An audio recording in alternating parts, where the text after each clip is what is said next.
G'day guys, Robbo here again. Welcome back for part 2 with Adam. Today Adam's going to be doing a bit of an interview with me. Take it away, Adam. Alrighty, Rob. So, talking about disability, opportunity, just life in general, but I just want to know a little bit more about you. So, can you talk me through your disability? Okay, well, I was born with spina bifida. Yes. It's a neurological disorder. It means it affects your head and your spine. And I was born with it, and it can affect you in like a few different ways. You can either have a very mild condition where it doesn't even look like you're disabled, or you can be in a chair from birth, or you can be in a chair later on in life. And for me, it was being in a chair later on in life. What age did you end up in a wheelchair? I started in the chair when I was 15. Okay. And I didn't learn how to walk until I was almost 4 years old. Doctors thought I'd actually never walk. Yeah. And they got a bit of a shock when I actually started to walk when I was almost 4. Hey Rob, we'll just cross that bridge when we come to it, mate. Alright, so we're across the bridge now, and so you left off saying that you were 4 years old when you learned how to walk? Yeah, just a few weeks off being 4 years old. And yeah, and then my walking wasn't great, but at least I could walk. And then when I got to about 6 years old, I started to get a bit of a bend in my knee. So I was walking around like that. Yep. And yeah, and so from the age of 6 onwards, my walking started to deteriorate more and more over time. Like legs bent more and more over time until I got to 15 years old, and my legs were so bent I couldn't stand up anymore. Right. So I used to go to physio when I was about 15, and they decided that the best thing for me was to straighten out my legs in plasters. Right. And it sounds like, I think I remember from our previous conversation, it kind of had the adverse effect. yeah, exactly. So instead of having bent legs, you had straight legs. Yeah, I went from not being able to straighten them to not being able to bend them. Oh gosh. Right. And that's what's basically put me in the chair, because I've always had bad balance as well. Okay. So the mixture of bad balance plus not being able to bend your legs, not fun. Yeah, I can get that, yeah. You know, it's, so you were saying you ended up in a wheelchair at 15, was it? yeah, the plasters were put on when I was 15 years old. Yeah. And basically, yeah, I started using a wheelchair from then on. Yeah, right. I actually started off with a wheelchair and crutches. Okay. And then when I was 20 years old, I broke my left leg. Oh. By a simple thing of just going for a walk down my driveway and tripped over a rock. Oh. And I had osteoporosis in my legs. Oh. So they snapped really easily when I tripped over. Right. And ever since then, I've been using a walking frame for the extra support. Okay. Yeah. Do you want to get up this hill and we'll continue this talk in a second? Yep, sounds good. See you, Rob. It's too high for me. Go, push. Alright, we've crossed the bridge and made it up a hill. So a couple of quick questions. So how is school life for you, Rob? So primary school was pretty good. Went to Thelma Public, and it was all the classrooms were on ground level or just had a couple of steps to get into the building, and so it was fairly easy. Didn't have any real walking problems then, apart from the bent legs, which weren't too bad in primary school. So yeah, it wasn't too bad. I was able to actually play sport. I played a lot of soccer, and I actually used to ride a push bike as well. Yep. And my favourite day at school was actually the day you take your bike to school. Oh yeah, nice. and yeah, so I had a good time at primary school, but then when I got to high school, it wasn't really made for wheelchairs. There were steps everywhere. What high school was that, Rob? Picton High School. Ah, right. We're actually in Picton at the moment too. Yeah, yeah, yeah. And yeah, I had a couple of double-storey buildings, and I think that's what played a part in my legs getting worse with the bend as well, was having to bend up and down steps all the time. Oh yeah. Because there's so many steps that Picton High School. Right. And I mean, I'm not going to blame him completely, but Just mostly. it's just partly, yeah. But yeah, so And so, what year were you in when you ended up in the wheelchair? it's halfway through year 9. Right. And so you kept going to Picton High School though? I ended up finishing at the end of year 10. Okay, so you didn't go through to the end of year 12? No, I got the school certificate, but not the higher school certificate. Right. Yeah. So what happened? So did you stop school because it was a little bit too difficult to get around at school, or were you just seeing what your options were after year 10? Or I ended up going with TAFE. okay, what did you do? Did a ticket writing and sign writing course. Oh, And yeah, didn't do too badly at that course. yeah, But yeah, it was a good way to get out of school. yeah, I can imagine. and the TAFE was actually pretty good for wheelchairs too. So Right. I was a lot happier at the TAFE than I was at the high school. Yeah, right. And did you ever use that qualification? No, not yet. No, not yet. I like it. Hey, mate. So ticket writing and sign writing. So what happened after that? How old were you at this stage? Yeah, 16, 17.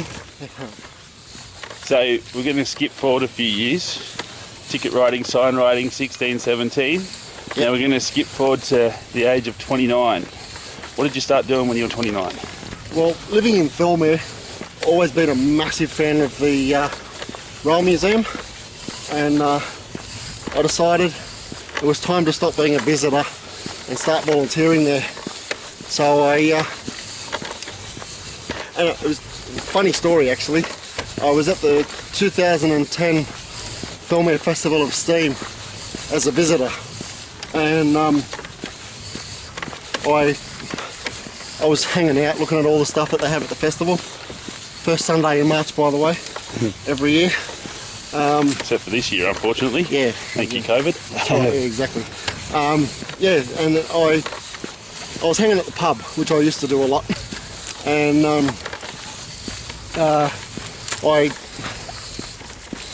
I met up with some of the volunteers at the Rail Museum when they finished work. Met them at the pub, and I was talking to a group of them, and I mentioned to one guy in particular that I wouldn't mind working at the Rail Museum because I'm keen on the trains, always have been. And then he says to me, well, you just happen to be talking to the right bloke because I'm the volunteers coordinator. Perfect. So, right people, right time. yeah. And he said, come down to the museum and we'll get you signed up as a member and then as a volunteer. Yep. And yeah, So what's the sort of role as a volunteer, and how did you sort of grow into that once you realised that obviously you enjoy trains and you enjoy Thirlmere? So it sounds like a pretty nice combination. So what did you actually start doing at the? Well, the funny thing was that they weren't sure what to get me to do, being in the chair, you know. Like they got all sorts of roles there, but they weren't sure which one to pick for me. Pardon the pun with the roles, eh? Yeah, exactly. And yeah, so they thought about it for a while, and then in May, a couple of months later, they had a Thomas the Tank Engine weekend. Yeah. And they decided to get me working there. Awesome. And all I did was I was hanging out with Thomas himself and handing out brochures about the Rail Museum and the Thomas event. Sure. And that was a pretty good first job for me. Really enjoyed that. And, just so we know, Rob's hitting a hill again, but we're going to keep talking and see how he goes. You're right, you tell me. Might be a bit slow this part. Might be a bit huffy and puffy. Yeah.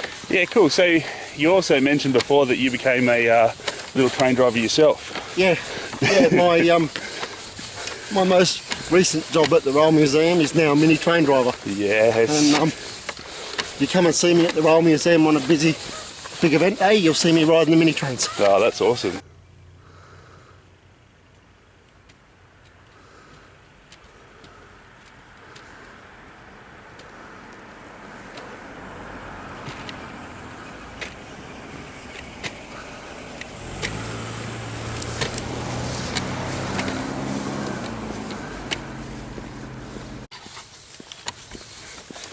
Alrighty, so we're still at 29 years of age. I just had to let you fly by me because you're a little bit faster than me down hills. But Train Museum, Yep. started at 29, you're still there now. Yeah. Obviously COVID-19 has stopped the Steam Festival for this year, or the Festival of Steam, sorry. Yeah. But any projections when it's actually going to be back on? I know there's a little bit of Oh, they're going to wait till March next year now. yeah, Well, the Rail Museum will be open again soon for people to come and visit. excellent. Excellent. So let's skip forward then. At the ripe old age of 39, as Yep. you are now, still Yep. pushing away. Yep. What are you currently up to? So we have a lot of, like our experience obviously together is quite a lot of activities. We've been go-karting, Yeah. we've been running, Yep. Music events. music events, but so you're currently training, and I know you can't train at the moment due to COVID-19, but let's talk about Marky Mark and the Sunshine Band that you train with down in Mossvale. Yeah, Marky Mark's personal training down Mossvale. I can't go there at the moment actually because of No.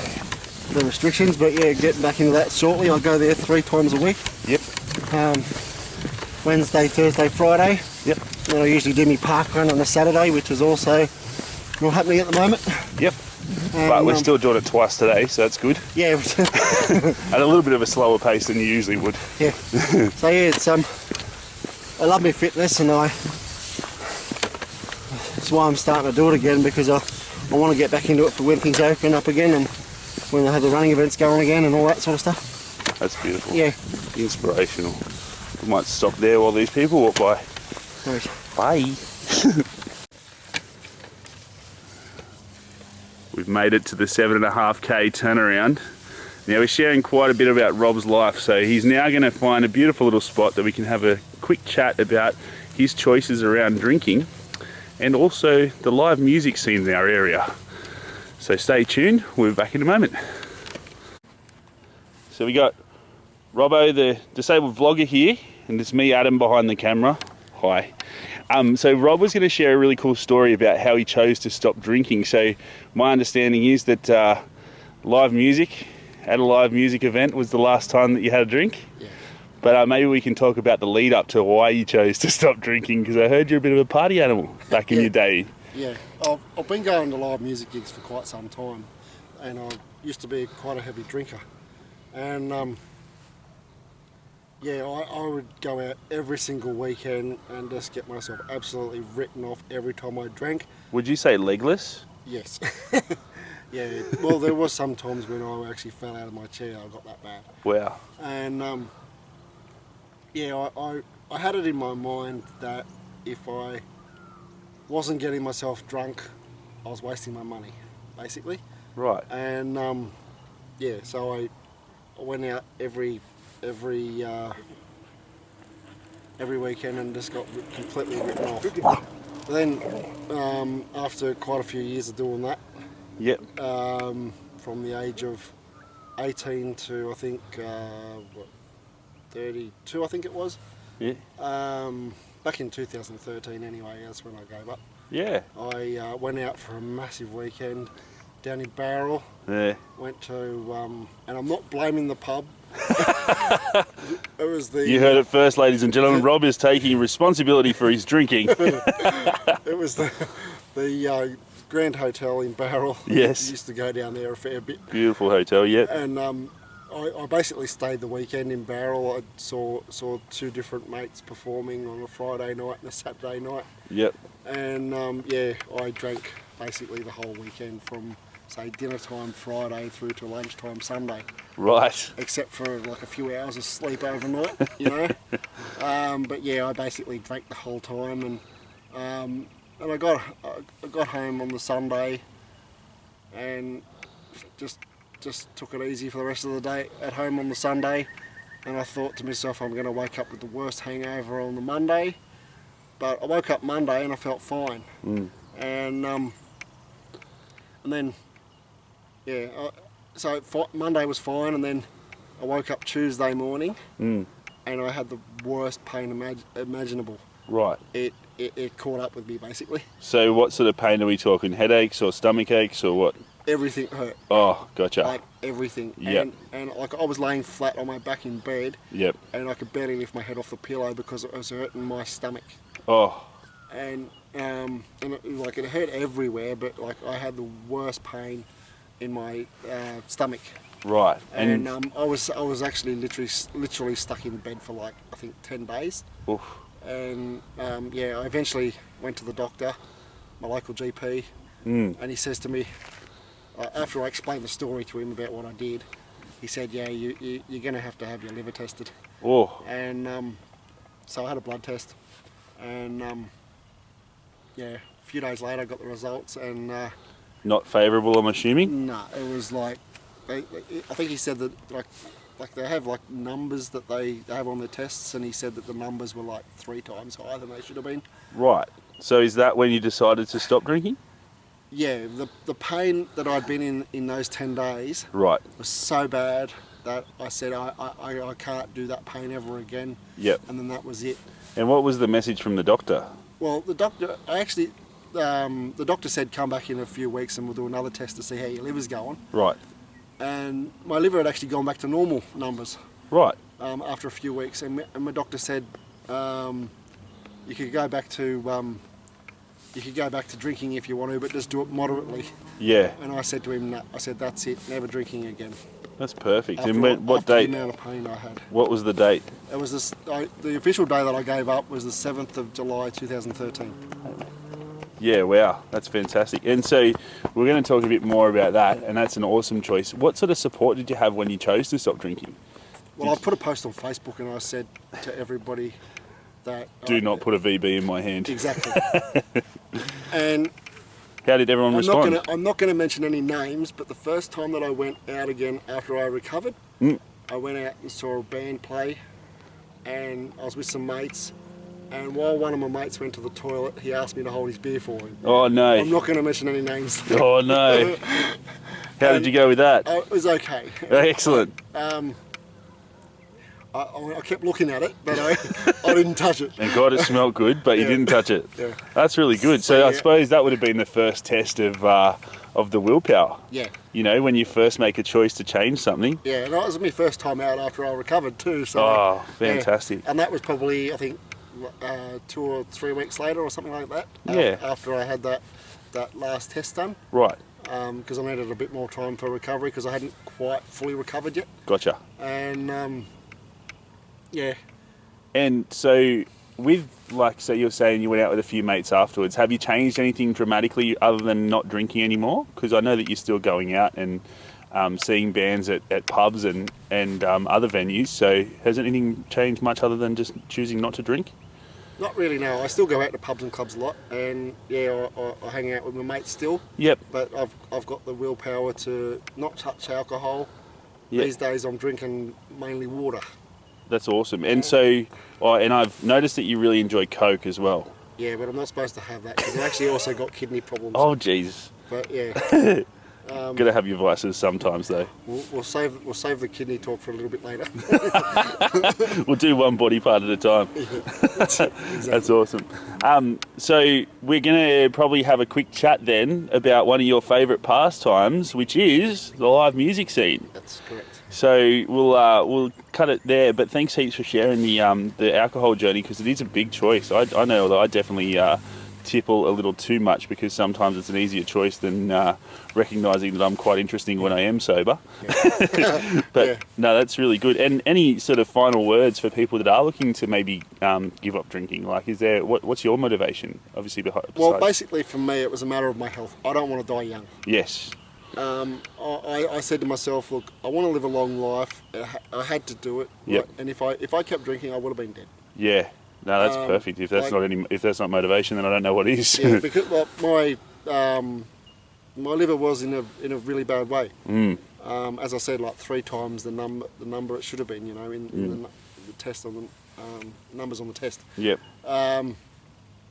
Yeah. So I want to live a long life, and I encourage you all to ease up on the drink if you also want to live a long life. You know, like Yeah. I'm sure everyone does. So Yeah. yeah, just go easy on it. Yeah. No, good one. All right, we'll be back in a moment. We'll have a bit of chat about live music. I think Rob wanted to get out of here. He's itching to go. We're going to continue the 10K and see you a bit further down the track. Yeah, get him, Rob.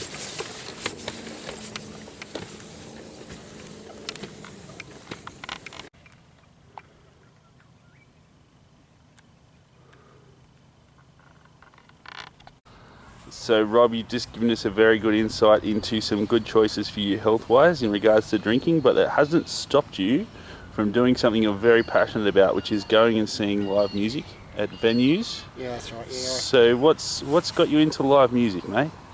Yeah, all the time that I've spent at pubs and clubs, I occasionally saw bands playing there, and always been a fan of music, so decided to actually start going to the pubs and clubs especially for the music, and not drinking kind of helped you remember. Yeah. Yeah, well back in my drinking days, I was actually quite good on the dance floor, because if I fell out of my chair while I was dancing around, it didn't hurt when I hit the ground. Yeah, and sometimes my drunk mates would spin me around, and the next minute I'd be on the floor. So yeah, back in my drinking days, it didn't hurt so much. So yep. I still do a bit of dancing around now, but not quite as much. No. I'm a bit more careful. That's good. So give me a couple of bands that you like. I know that I've seen one a few times with you. Okay, yeah, well, the one you've seen with me, that'd have to be the Martini Henrys. That is correct. And they're from down Barrel way. Yes. About half hour from here. Make sure you give them a like and a share on Facebook, because they're fantastic. Exactly. And yeah, and then you've got your local band. The main local band that I follow for Wallumbilla Shire would have to be Empire. Oh, I went and saw Empire Duo with you. Yes. It was Kate and Matt at the George. That was fantastic also. Yeah. Yes. Make sure you have a look at Empire Duo and give them a like and share, because they're fantastic. That's right. And yeah, in future videos, I'm actually going to be going to the gigs, and I'll be filming some interviews with the band members or solo artists or duos or whatever they are. Beautiful. And then also filming a bit of their music, which I'll be putting onto another YouTube channel which I'll be making soon. Yes. Especially for their music. I love it. I really love it how willing you are to share other people's passions as well. It's fantastic, creating that community. I just wanted to give one more shout out to a band that I have seen with you, and that's the Toxic Dolls. Oh yes, they're great. They're fantastic. Yeah. Absolutely. And I was actually very jealous, because just recently one of the singers in the Toxic Dolls just did a song with the guitarist for someone who I love to see perform, John Farnham. Oh. She just did a song with him. Oh. And I think some of the other band members of the Toxic Dolls got involved as well. Oh, that's fantastic. That was fantastic, and yeah, I'm very happy to see them get together for a video. Yeah. And yeah, I'll be going to see a lot of different bands and duos or solo artists in the future, and yeah, you get to see them on future videos, and I look forward to doing that in the future. So some of the locations we've been to locally would be the George, which is a very great location down on Argyle Street in Picton. Right here in Picton, yeah. Yeah, and then I've also been down to Fig Tree Hotel to see the Martini Henrys. Down near Wollongong there, yep. We went down to Goulburn to the Astor. Yep. Was it the Astor? No, the Tattersalls. Tattersalls, sorry, across the road from the Astor. Great pub. They've done a great job on the renovations there. Yeah. We also went to Rogie Beach Hotel. Correct. Yeah, we've been all over. Yeah. I'll go anywhere really to see live music, and especially helps me these days having people like Adam and Brooke take me out. Not like physically take you out, as in like assist you in going out. It assists me in going out. Yeah. Yeah. You can't see the bruises after we've taken you out. It's good. The company that they work for, it's the joining up with them is the best thing I've ever done. Is that higher up? That would be right. Yes. Yeah. And yeah, they ever since I joined Higher Up, it's just been the best thing for me to get me out even more. Yeah. Because like I was just going to like quite local places to see bands. Yep. And now I can go much further. Yep. And I'm going all over the place to see all different bands, and it's really great. You get to meet awesome people like me. correct. And Brooke. Yep. And you got some other good carers as well. Exactly, yeah, I've met quite a few good I'm the ones best. That's all right. You didn't say it, I did. What's that? Sorry? I said I'm the best, but that's all right. Exactly. That's cool. And so, quick question: how do you go with not drinking at live music venues? Are you okay with it? Yeah, I found it quite easy to give up. Actually, I have to remember that if I drink again, it's going to kill me. Basically. Yeah. So yeah, and my friends have been supportive. Like, I put up a post on Facebook to say that I was giving up drinking, and yeah, they've supported me ever since. That's perfect, man. And yeah, I've got a lot of supportive friends. Yeah. Some of them occasionally tease me and say, "Oh, go on, Rob, have one," but they're only joking. Yeah. So yeah, it's No, it's good to been have pretty support. good, yeah. That's beautiful. And I want you to give yourself a shameless plug. Just tell us what your vlog is and how we can contact you and who you're reaching out to, and just give us a big plug. All right. Well, if you want to contact me, you can get onto the YouTube channel, leave a comment. Robbo the Disabled Vlogger. Yeah. Or I'm also on Instagram, which I haven't got many followers yet. So what's your it's, Instagram handle? Robbo TDV. Robbo TDV for the Disabled Vlogger. Correct. Or you can get me on email, Robbo TDV @hotmail.com. Yes. And so this is Robbo. Please subscribe to the channel. Yeah, do it. And Rob's going to make sure that on the socials he's connecting with as many people as possible. So it'd be really nice to see everyone reach out. And, you know, Rob's all about sharing. He's taught me a lot about sharing, and he's a very inspiring man. So let's get behind him. And Robbo the Disabled Vlogger is signing out right now for part 2 of Park Run. We've got 500 metres to go, and I'm going to help him get off this grass. By that I mean I'm going to sit on his lap so he can help me get off the grass because it's so hard to do. But thank you, Rob. Yep. We'll see you guys again soon. Let's finish off part 2. Yes. Come on, Jack. Coming to the end of part 2 of Park Run, 10Ks. Rob just has a quick little message before he goes on to the finish line. Yeah.